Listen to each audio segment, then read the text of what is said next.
Om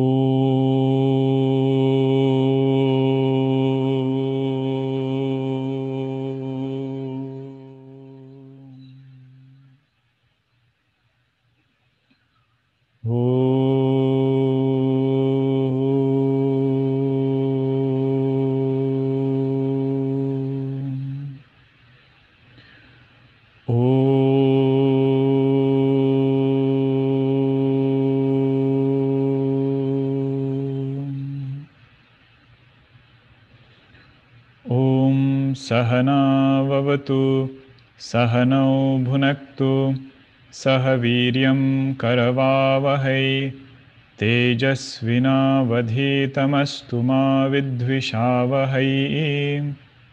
Om Shanti Shanti Shanti. Sadashivasamarambham Shankaracharya-madhyamam Asmadacharya-paryantam Vande Guru-paramparam. Ramo Rajamani Sada Vijayate Ramam Ramesham Bhaje Ramena Bihata Nishacharachamu Ramaya Tasmai Namaha. Ramannasti Parayanam Parataram Ramasya Dasosmyaham Rame Chittalaya Sada Bhavatu Me Bho Rama Mamuddhara. Samasta Jana Kalyane Niratam Karunamayam Namami Chinmayam Devam Sadgurum Brahma Vidwaram Sadgurum Brahma Vidwaram. Hari Om. We'll chant the 11th verse of second chapter together. Ashocchanan vashocchastvam prajñāvādanscha bhāshase gatāsūna gatāsūnscha nānushochanti panditāha. We are at a point where Arjuna has surrendered to Bhagavan and he's asking Bhagavan that I am confused about dharma, and you also tell me what is Shreya, what is absolute good, that also you tell me. And about dharma also, you teach me what I should do right now. So in entire Bhagavad Gita, we should keep this in mind, that Bhagavan is addressing two aspects of our personality. One is that of an immediate concern, immediate doubt that we might have, what I should do, what I should not do. It might be about how do we live a good life? What should be the benchmark while we make our choices?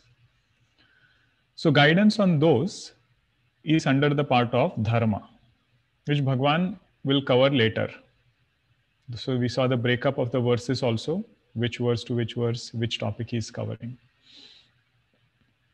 But now the topic that Bhagavan is covering is about confusion regarding our own true identity.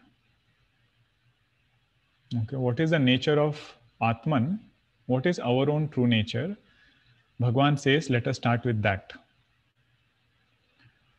This is something we just have to think and reflect about it. That Bhagavan doesn't want to give an answer only at dharma level. Because the fundamental error or the fundamental mix-up is happening at the level of Atma. So if that is there, if that error is left as it is, it's only a matter of time that our transactions will be erroneous again. Okay, erroneous identification means erroneous transactions. It is just like saying that rope which is appearing like a snake. So if somebody is very frightened about that snake, so initially the person there might try to calm this person down and say that, that snake, it won't do any harm, don't be afraid. Now if somebody starts taking that as the final answer and starts discussing only about that snake. What is the color of that snake, whether it is poisonous or not, how long is it. Then it is said the fundamental fear will not go away, because what is there is only a rope, and because there is lack of sufficient light, that is appearing as a snake. So Bhagavan says, let us inquire at both levels. Let us first find out what is the true nature of that thing which is appearing like a snake. So this we should keep in mind, and we should not mix up both of these standpoints. In that snake example, the limitation is it doesn't matter whether you discuss about that appearing snake or not. But in our case, coming to the main example, for us to discuss about Vyavahara, there is a separate portion which Bhagavan is going to address. What is the snake over here? Our own Ahankara, with which we do all our transactions. That has to be taken care of. But our sorrows won't end unless we understand that this Ahankara is an appearance in Atma, which is our own true nature. Okay. So that portion is being covered right now. So Bhagavan says, the signature, insignia of a Pandita is the one who has this knowledge. Atma Vishaya Buddhi Yesham Te Panditaha. Those who have this knowledge of Atman, and with that knowledge, they are able to overcome sorrow. That person, Bhagavan Krishna says, I call as Pandita. And then he's telling Arjuna, Ashochan Anvashochastvam. You are grieving for those who are not to be grieved over. And in particular, he's referring to Bhishma and Drona. He says, look at their merits. He's saying, even if you look at their karmas, they are so great. Last time we had seen this. If you want to see the greatness of Bhishma, we should read Vishnu Sahasranama. Bhagwan himself comes to meet Bhishma before he is going to Dwaraka. Such type of a devotee he is. So Bhagwan is telling that their punyas are so strong that their journey here onwards is very well taken care of. They will get higher worlds and better worlds than this Mrityu Loka. And this was the same words, these were the same words that Vasishtha ji had told to Bharat ji regarding Dashrath Maharaj. When Bharat ji comes from his uncle's house and he sees whatever has happened, obviously, he is not happy with what Mother Kaikeyi had done, and he is lamenting and everything. And Vasishtha ji gives this guidance to him.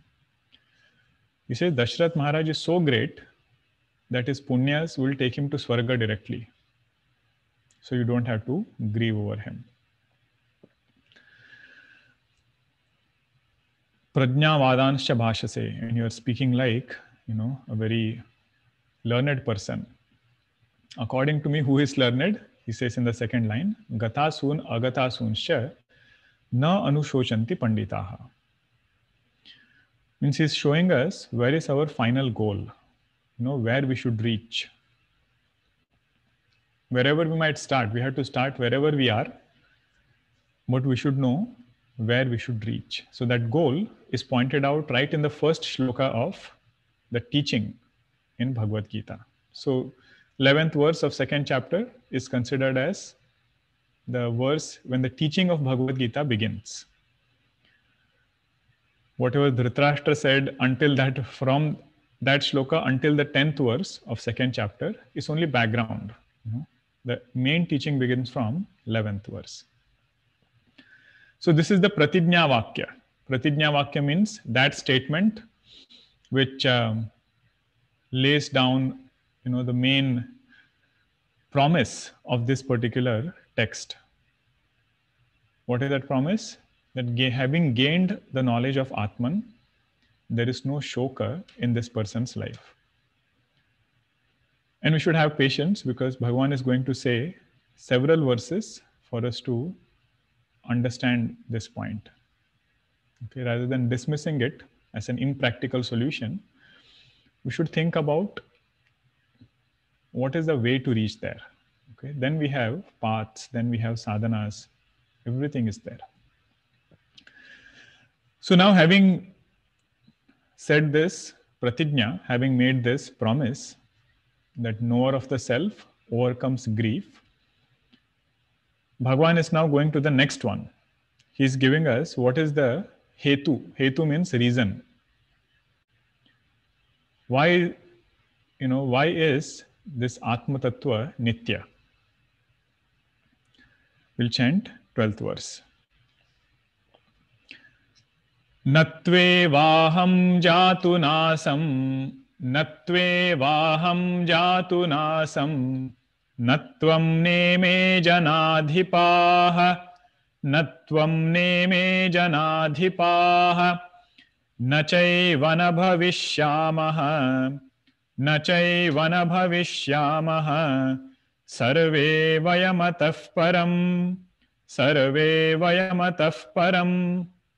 Natve vaham jatu nasam, natvam neme janadhipaha, nachayvana bhavishyamaha, sarve vayamatah param.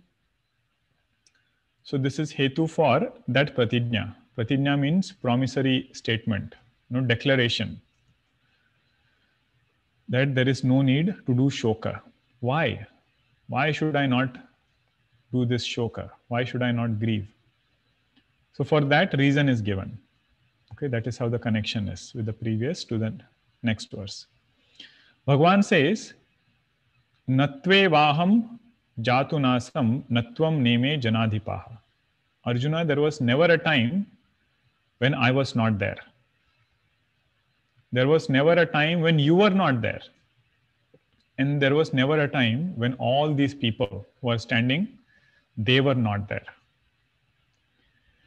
Nachay vana bhavishyamaha sarve vayam atah param. And there will never be a time when we are not going to be there. Arjuna might be wondering, what is Bhagavan saying suddenly? There was never a time I was not there. So again, what is he saying? There was never a time when I was not there.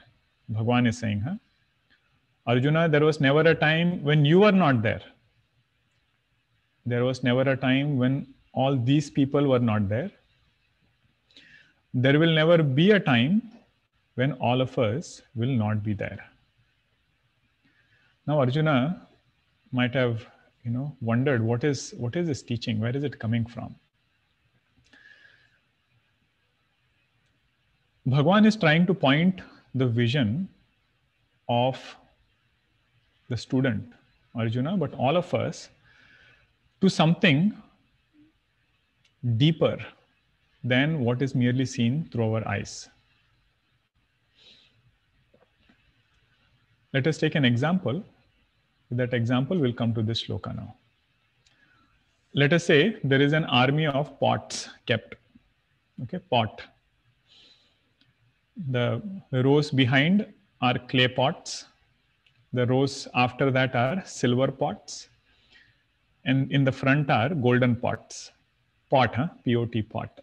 So first row of golden pots, silver pot, clay pot. And then there are two other, one big pot, which is also, let us say, made up of, decked with all jewels and everything. And another pot, okay, outside of that army, standing. Now pot space 1, the jewel pot space, that one, is telling this other pot space. This pot space, there was never a time when I was not there, the jewel pot space. This other pot space, there was never a time when you are also not there.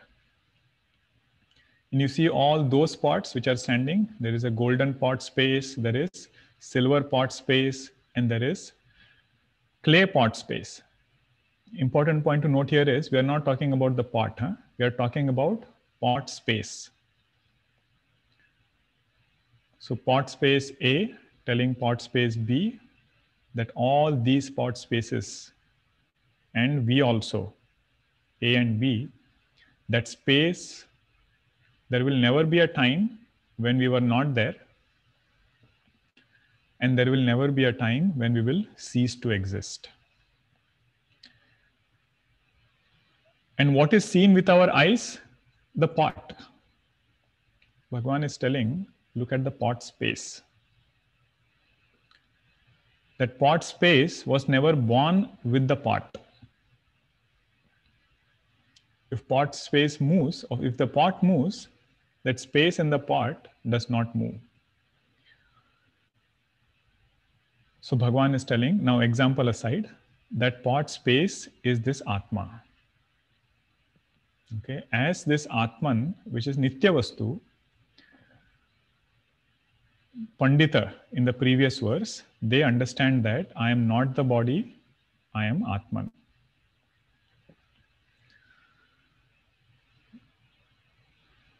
And why is Bhagavan using all these words, me, you, they? He's saying that is exactly what I want to point out, that you are that Atma. Because our attention is on the body right now, Bhagavan is using the same words that we are familiar with. So purpose is not to say that there are many Atmans or anything. Bhagavan wants to say there is something called as Atman, which is Nitya Vastu, which is not different from us. It is our own true nature, and that is never lost. It is not born, and that never dies. But Bhagavan, it doesn't fully make sense to me. What do you mean I am Atma, I am not this body? Those are all big talks. Do you have any logical way to prove it? Do you have any way by which my intellect can understand this? He said, yes. I will use the same logic that you are familiar with. Okay. So next shloka, Bhagavan is establishing this point that we are not this body. We are something different from this body using logic. Our nature is that pure self which is unaffected by this body. So that example we should keep in mind. Although there might be different pots, okay, and according to that pot, it might have been given a role. There might be soldier role given, there might be commander, chief commander in that army context, that army of pots that we have. Bhagavan is telling, shift your attention to that pot space. That doesn't have any connection with that pot. Another example given is, if there is a wind that comes and that wind creates waves or some ripples on that calm water, one wave might be bigger, one wave might be smaller. But that water is not born with the wave, and that water doesn't die with the wave. Whether wave is there or wave is not there, water is unaffected. This we should think about it, because sometimes we feel, what do you mean water is not born? Water is born when the wave is born. No. Water in a particular name and form is called a wave. There is nothing different, no another entity different from that water, which we call as wave. These are all beautiful examples. For Nididhyasanam also, one can use it for meditation. Right? And more we do Shravanam, all these thoughts get clearer and clearer. We reflect it on our own, then also these thoughts become clearer. How can I be this body? Okay, so Arjuna is asking now, Bhagavan, don't just make statements. You made a pratijna that Panditaha na shochati. the one who knows this Atman, that person does not grieve. Then you gave a reason that why he doesn't grieve, because this Atma is Nitya. Okay, it is eternal. There was never a time when it was not there. There will never be a time when it will cease to exist. Okay, that reason also I understood. Can you logically prove? We say yes. Let us try. 13th verse. Dehinosmin yatha dehe, dehinosmin yatha dehe, kaumaram yauvanam jara, kaumaram yauvanam jara, tatha dehantara praptihi, tatha dehantara praptihi, धीरस्तत्र न मुह्यते, धीरस्तत्र न मुह्यते, देहिनोऽस्मिन् यथा देहे, कौमारं यौवनं जरा, तथा देहान्तरप्राप्तिः, धीरस्तत्र न मुह्यते. So Bhagavan gives a logic using our own experience. He gives an example, and the beauty of that example is we all can see it for ourselves. What is the example? Dehinaha, of this Atman, yatha asmin dehe kaumaram yauvanam jara praptihi. In this body itself, there are different stages that we have gone through. And we never feel that we have become somebody else. Meaning what? There are some childhood memories which we might remember. And those memories we experienced with one body. Right? That small little cute baby body we experienced. Then we had body of a youth, young age. Then also we had some experiences. And if you pay close attention, the body of a youth is completely different from the body of the child. Even if you see from a medical science perspective, all the parts of the body, the cells of the body, they say it, replenishes every 7 years. So it's literally a new person who is there. If you just take the physical body, okay. And then comes old age. Jara means old age. Kaumaram means childhood. Yauvanam is youth. Jara is old age. And the body that is there in old age is completely different from that of a young person and of a child. Means even if one state went away of the body, another came, that state also went away, third one came, we never felt that we became different person in the childhood, in youth, and in adult or old age. Bhagavan says that itself is the proof that there is some entity in us which is different from this body.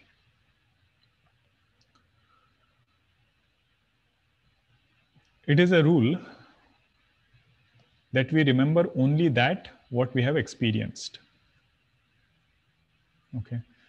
Let us say what food I ate yesterday, I can remember it today morning. But somebody else will not be able to recollect what I ate, right? Because that was not their experience. So we can remember only that thing, what we experience ourselves. So then in childhood, there was experience that was happening. Some vague memories might be there. In youth also, there were some memories that were gathered. And the very fact that I am remembering all of those shows that I was the same person who experienced all of those. The same rule. Huh? One who has experienced something, only that person will be able to recollect that thing. In technical word, it is called as pratyabhijna. One who is smarta, one who is recollecting, is the anubhavakarta.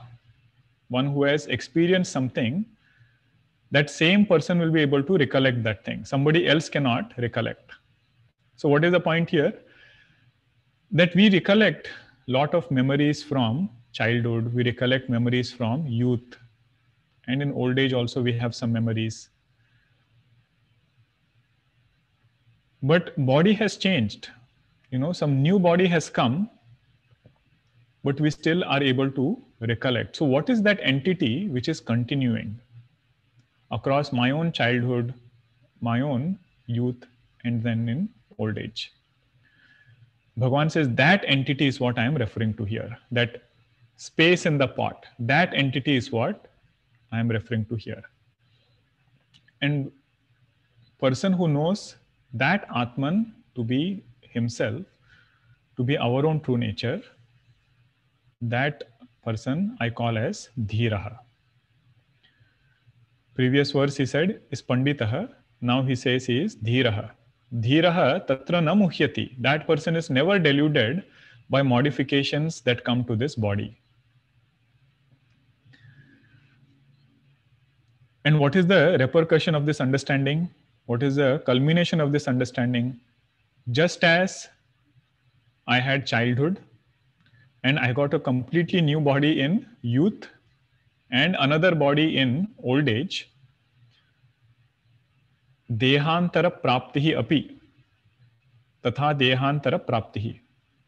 After this body also, this Atman is unaffected. There will be new bodies that will be given. Okay, so this person, this Dhira Purusha is somebody who has firmly understood the nature of Atman. And on the strength of that, he is able to stay away from the modifications that come to this body, and he doesn't get carried away by those modifications. And what are the first and the last modifications? First one is Janma, last one is Mrityu. He says this body can keep having that. When I am not this body, why should I fear? And how this knowledge expresses in our transactions, that also Bhagavan will speak. It is not that this jnani becomes a heartless person or he doesn't care about the world or anything. Whenever, whichever topic is going on, that we should thoroughly understand. Okay, then we will be able to appreciate everything, all other topics in Bhagavad Gita also. So this topic is about Atman. We should stay true to that topic. There is no need to mix Karma Yoga here. There is no need to mix other things also and fully get confused, which is Karma Yoga, which is Jnana Yoga, what is Bhakti Yoga. So this one is pure knowledge. Bhagavan is telling, just as the pot space is unaffected by the pot, this Atman is unaffected by this body, and we are not this body. So this was Drishtanta, example. First 11th verse was Pratijna. Pratijna means declaration, that one who knows the nature of the self does not do shoka, that person is Pandita. 12th verse was the reason why he doesn't do shoka, because nature of Atman is Nitya. And then 13th verse is the example. That in our life only we have seen, in this body only we have seen that there is constant modification of this body, but there is some entity within us which is unchanging. Even if we got a new body of youth, even if that whole thing changed in old age, nothing matches, no body parts match, even the look doesn't match. But yet we don't feel that it is some other person. We know that we only experienced childhood. That is why we can remember. If somebody else experienced our childhood, then that person would remember. We would not remember our experiences. So in that way, Bhagwan says, shift your attention to that Nitya Vastu. This is the essence of Upanishads. That is why Bhagavad Gita is called as Bhagavad Gita Su Upanishatsu Brahma Vidyayam. This is the main teaching. To reach to that point, gradually Bhagwan will lead us there. Now Arjuna might have said, Bhagwan, I understand all of that. Atman is Nitya, Atman is Nitya. But my problem is not at that level. My problem was Vyavaharika problem. I am afraid that this Duryodhana will come and do this adharma. And I'm also sad that, Bhishma and Drona might go away. So my problem was very Vyavaharika level, and where you suddenly started this, talking about Atma and everything. So then Bhagwan gives some breather in between, some other topic he brings so that we are able to put things in context. So this connection, Bhagwan Shankaracharya ji has given, why Bhagwan is talking about the next verse now. He says, because the student might have a question that my sorrow was never about, Atma being Nitya or not. Let Atma be Nitya. But what about this Sanyoga Viyoga Janya Dukkha? Sanyoga means getting attached to something and the sorrow born out of it. Dukkha means being taken away from something and the sorrow born out of it. So Bhagwan Krishna answers, anticipating that question, he is going to answer this now. 14th verse. Matra sparshastu kaunteya, Matra sparshastu kaunteya, Shitoshna sukha dukkhadaha, Shitoshna sukha dukkhadaha, Agama-payino nityaha, Agama-payino nityaha, Tam stitikshasva bharata, Tam stitikshasva bharata, Matra sparshastu kaunteya, Shitoshna sukha dukkhadaha, Agama-payino nityaha, Tam stitikshasva bharata. Now Bhagwan is telling or introducing Arjuna to the facts of life. And he summarizes all our interactions in 2 words. He says they are matraha sparshaha. Whatever experience we have with anything in this world, he says it is born out of contact of sense organs with objects. We will stick with this meaning. There are different ways to interpret it, but for the sake of understanding, let us go with this. He says any interaction that we have, either it is with object, it is with people, it is born out of contact of sense organs with those objects. And he says wherever this kind of relationship is there of sense organ with sense objects, it will have only one result. What result it is? Producing pair of opposites. Shita Ushna and Sukha Dukkha. At body level, contact of objects with the body, it will be in the form of Shita and Ushna, cold and heat. At the level of mind, it will be of the form of Sukha and Dukkha. It will either produce happiness or it will produce some kind of sorrow. O Kaunteya, O son of Mother Kunti,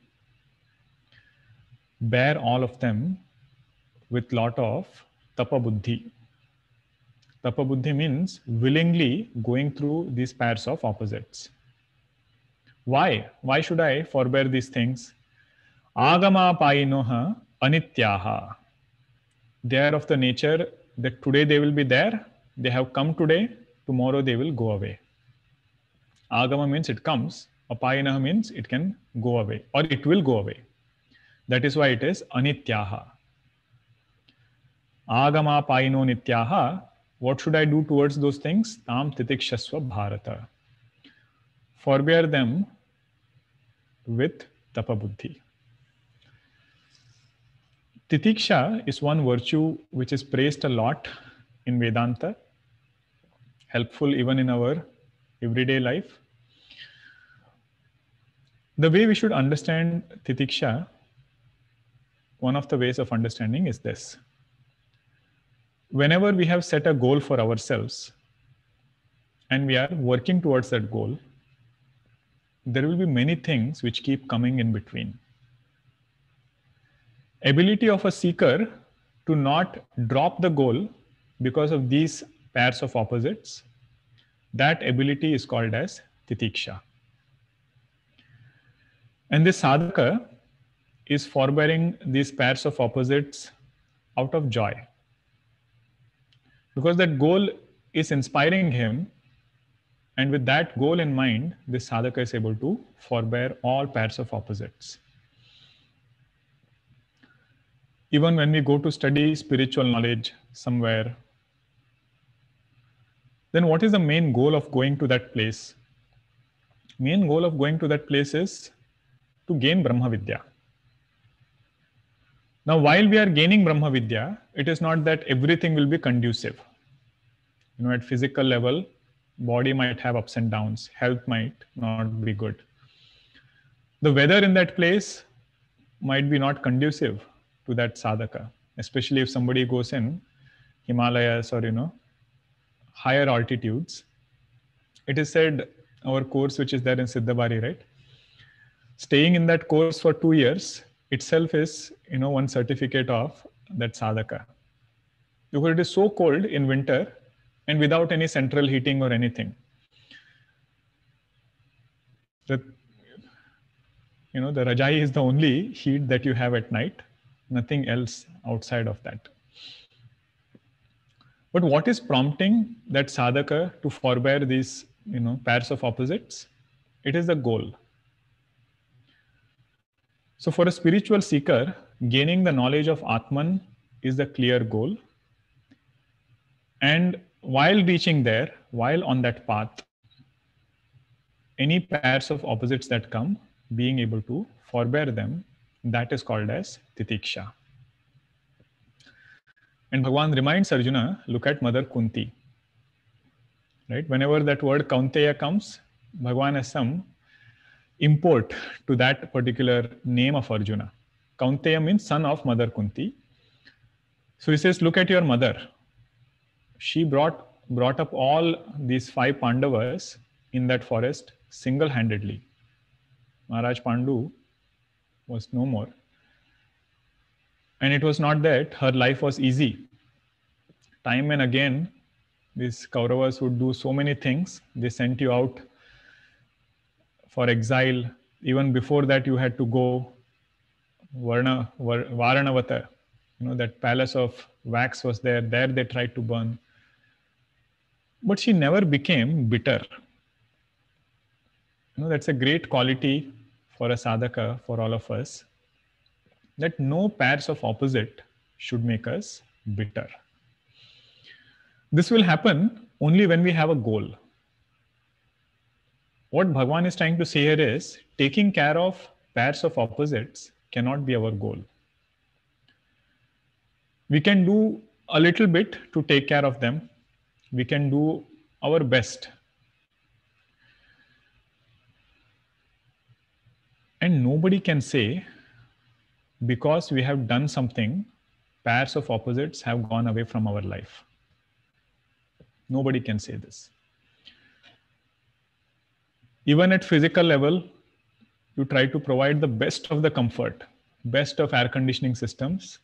And in offices, right, there is a thermal comfort battle that happens. Somebody feels cold, somebody feels hot, somebody feels something else. No matter how best you try, So if the whole life is going only in trying to take care of these pairs of opposites, Bhagwan says how long we will keep doing that, and whether it is worthwhile pursuit or not. How much of our time will just get eaten up by just taking care of pairs of opposites. Okay, that is one beautiful point in this verse, that no matter how hard we try, pairs of opposites will never go away for good. Okay. What to talk about Sukha Dukkha? That is also like that. And fortunately, Bhagwan has made this creation in that way. Even if Dukkha comes, that experience with Bhagwan's grace, none of it has stayed forever. Right? It has come and it has gone. Circumstances are just, nimitta. It is the reason for which that experience we got. So no circumstance has stayed the same throughout in our life with Bhagwan's grace. And Sukha also is like that. This is the maturity of thinking of a sadhaka, that if everything is good, it is okay, but not getting attached to that kind of circumstance also. So with this kind of mindset, Bhagwan is telling Arjuna that maybe learn to forbear things, not out of, carelessness or anything, but because we have a goal to reach, and while we are on that path, we will take care of these pairs of opposites. Okay, this is the part about that dvandva. Now somebody might ask, where do you draw the line, between doing our effort and forbearing? So then advice is given for a sadhaka. Whatever is our goal, towards that we should keep putting forth effort. Okay, for a spiritual sadhaka, our goal is to get clear knowledge of the self. So towards that, we should constantly put forth effort, do sadhana, do satsang, whatever is needed for that goal, keep doing it. And everything else which comes towards that, have titiksha. Because if you start doing that, then energy, you have limited number of hours and limited amount of energy. So where do we invest that energy? Ability to conserve it is called as titiksha. And whenever dukkham comes in our life, right, whenever sorrow comes, one very powerful way to forbear that dukkham is to think that some papa karma is getting washed away now. Means what? After this phase in my life, I'll become more stronger. During that phase also, because of devotion, because of knowledge, the sadhaka is not shaken too much. But he is looking at this situation with a lot of maturity now. Okay, this is in Jnaneshwari. Jnaneshwar Maharaj says this, that let our attitude towards dukkham be such that some papa karma is getting washed away. Having said this, Bhagwan is now pointing out to Arjuna, what is the result of this titiksha? You said that you should forbear things. Is it because just for the sake of forbearing we should forbear, or does it have some result? This titiksha, what you just spoke about, is it going to give me something? Bhagwan says, yes, it is going to give us something really great, something that we all are looking for. 15th verse we will chant. Yam hina vyathayantyete, yam hina vyathayantyete, purusham purusharashabha, purusham purusharashabha, samadukha sukham dhiram, samadukha sukham dhiram, somrutattvaya kalpate, somrutattvaya kalpate, Yam hi navyathayantyete purusham purusharashabha samadukha sukham dhiram somrutatvaya kalpate. Bhagwan is telling the direct result of titiksha is increased mental strength. Manobala, he says, that will increase. And what will happen with that? In spite of being in a situation which has pairs of opposites, this person will not be shaken. Yam hi na vyathayantete purusham purusharshabha. It is not that situations will stop coming, huh? Situations will be the same as before because it is driven by prarabdha. Based on our own prarabdha karma, we get so many situations in our life. Either it is creating some sukham or it will create dukkham. But most importantly, the ability of this sadhaka to be in that situation has gone up now. Why? Because this sadhaka has trained his mind to forbear pairs of opposites. And this is a sadhana by itself,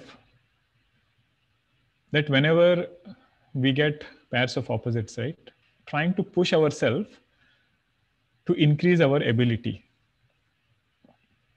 It becomes more critical when it is related to mind level. One ability to forbear is at physical level, right? So if we push our ability to bear cold or bear heat, then our ability of the body will become higher. Like, those who stay in cold regions, they can bear cold to a greater extent than those who stay in warmer regions. But what becomes more crucial is at mind level. If there is some insult that comes our way, apamana, right? Mana, apamana, that is the pair of opposite that we are looking at now. And we have a goal to accomplish. Trying to forbear that insult without reacting, Bhagwan says that attitude what we had, it won't go in vain. That attitude will give us manobala. And that person, Bhagwan says, I call as Dhira Purusha. Samadukha Sukham Dhiram Somrutatvaya Kalpate. That person is Dhira Purusha, and this person becomes eligible to get Amrutatvam. Means the inquiry that we started doing about Atman, to be able to do that kind of inquiry, we need, some qualification. He says, through this titiksha, we'll be able to get that qualification. Okay. So what is that Amrutatvam? That Bhagwan is going to say in the next verse that we will see next time. Om Purnamadah Purnamidam Purnat Purnamudachyate Purnasya Purnamadaya Purnameva Vashishyate. Om Shanti Shanti Shanti. Hari Om Shri Gurubhyo Namaha. Hari Om. This question is regarding 11th verse that we saw. When describing the Lakshana of a Pandita, we see in chapter 2, Shloka 11, that Bhagwan says that a Pandita is someone who has no shoka. In everyday life situations, how should a Pandita approach someone else's shoka situation, especially if the person experiencing the shoka or situation has no knowledge of Bhagavad Gita, without sounding or becoming too preachy? Good. Answer to this is in Bhagavad Gita only. That is why I said Bhagwan will gradually unfold topics. He also knows, right? Who else can be better than Bhagwan to tell us how to live in this world?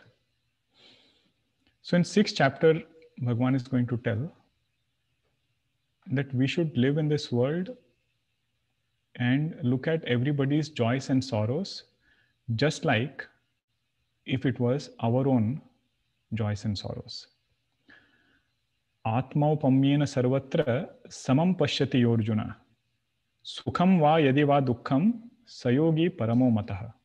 Bhagavan says that devotee, I call him a yogi, one who is able to put himself in other person's shoes and go through that experience, go through that phase, just like if it was ours. So this is the best implication of that knowledge, right? When we say I in Vedanta, that I doesn't refer to only one illuminator of this one mind, right? When a jnani says aham, that aham refers to this entire creation. Within that, all jivas are included and everybody is included. So at that time, no preaching is needed, no advice is needed. If they ask, if they are of that mindset, reminder is sufficient. Not at that time also, maybe later or sometime, because we have to come out of it, right? Anushocha is not something we want. Dukkham is okay, and that one should have. Anushocha means what? Repeatedly staying in that sorrow and not being able to come out of it. But when we start doing this, right? When we start walking this path, we realize it is not easy to put ourselves in other person's shoe.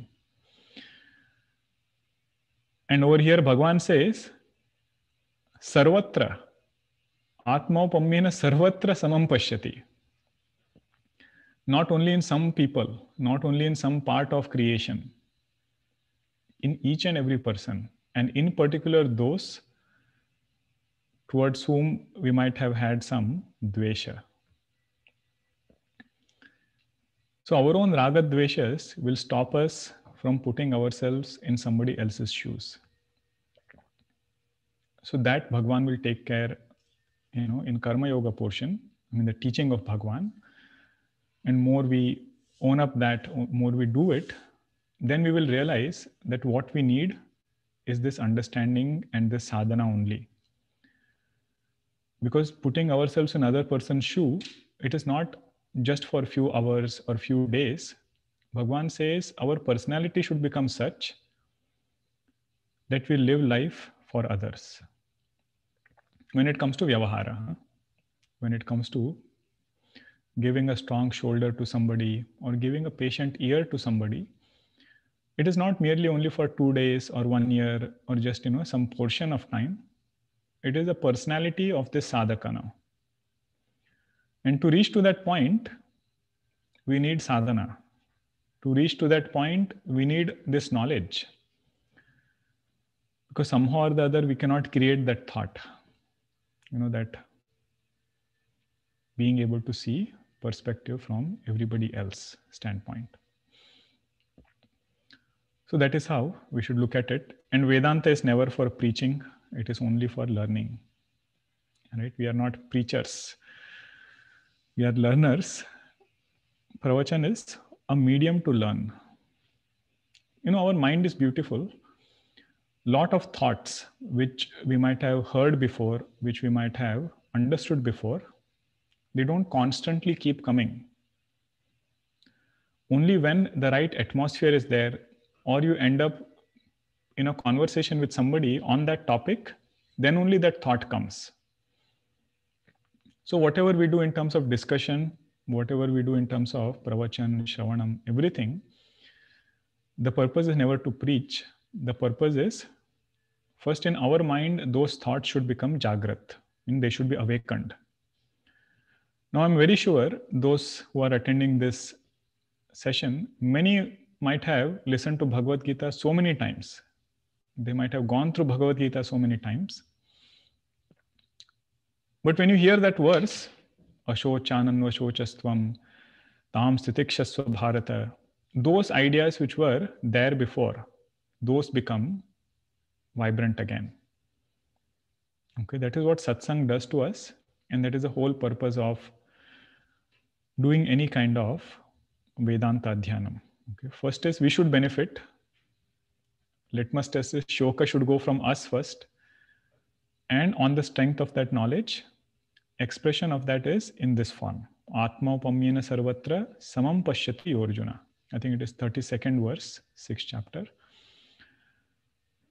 That looking at every situation, if somebody else is going through, by putting ourselves in their shoes and then looking at that situation and then interacting with them. If this had happened to me, how would I respond? Keeping that in mind, we should respond. Okay, one more we can take. Last week you had shared a story of Narad ji, who was all knowledgeable in all aspects of life, but still agitated mentally. What is Bhagwan's answer to this agitation? There are times when material knowledge is grasped easily by a few of us, but not readily understood by others, which also causes mental agitation. But in Naradji's case, this might be different because he already knows everything about material world. Why does this happen? What should a student do in this situation? That is very true. Naradji's agitation is not because he is not able to understand mathematics, he is not able to understand geography. That is not his reason for agitation. It could be a reason for agitation, but Naradji is a pro at all of that. He has mastered all of those Shastra. The teacher in that Upanishad, 7th chapter of Chandogya, the way that teaching is given is very beautiful. And that teaching, the method of that teaching is an answer to this question. So Sanat Kumaras, they are the teachers there. They say, Naradji, your agitation is because of two reasons. One is, Sanat Kumara is teaching to Naradji, but we should see it for ourselves. One is, we have forgotten this fact that this entire creation is pervaded by consciousness. Means Bhagwan alone is appearing as this entire creation that we have forgotten. And that itself is a cause of agitation, because what we are seeing now is name and form. And within that name and form, we have this pride that, this belongs to me and that belongs to somebody else. Sanat Kumara is telling her. So the first teaching they give to Naradji is, in whatever field of knowledge that you have right now, Naradji, all those 20 degrees that you have, keep doing that thing. But just remember that all of it is pervaded by Bhagwan, and everything has consciousness as its substratum. This is the first teaching. And just bringing Bhagwan in our life, that itself takes away a lot of agitation. Not thinking that we are one limited individuality different from this totality. Then the second part of the teaching is, Sanat Kumaras, they tell Naradji, that Naradji, the fundamental cause of agitation is, we have not realized that I am that infinite consciousness. Okay, Bhumaiva Sukham, that is the later part of that teaching. First part was seeing this consciousness pervading this entire creation. Okay, that itself is one stage. Second stage is to understand that our true nature is not this finite, limited entity. And our Upanishads say, as long as this is there, this finitude, it remains, no matter what we try outside. This person will never be happy. This person will never be able to say that I am content. The example which we often keep coming across, Gurudev only has given, but it hits the point very well. He gives the example of that shoe. If it is one size smaller than our size, we feel so uncomfortable trying to be in that shoe, right? We cannot walk properly. He says this infinite consciousness, we are trying to fit it in this limited ego and this body. And we are trying to become infinite through this body, by learning more and more things, by getting more and more things. as this body, as this mind, having identified with them, we are trying to become infinite. So that will cause mental agitation. So that is a second solution which is given in that Upanishad.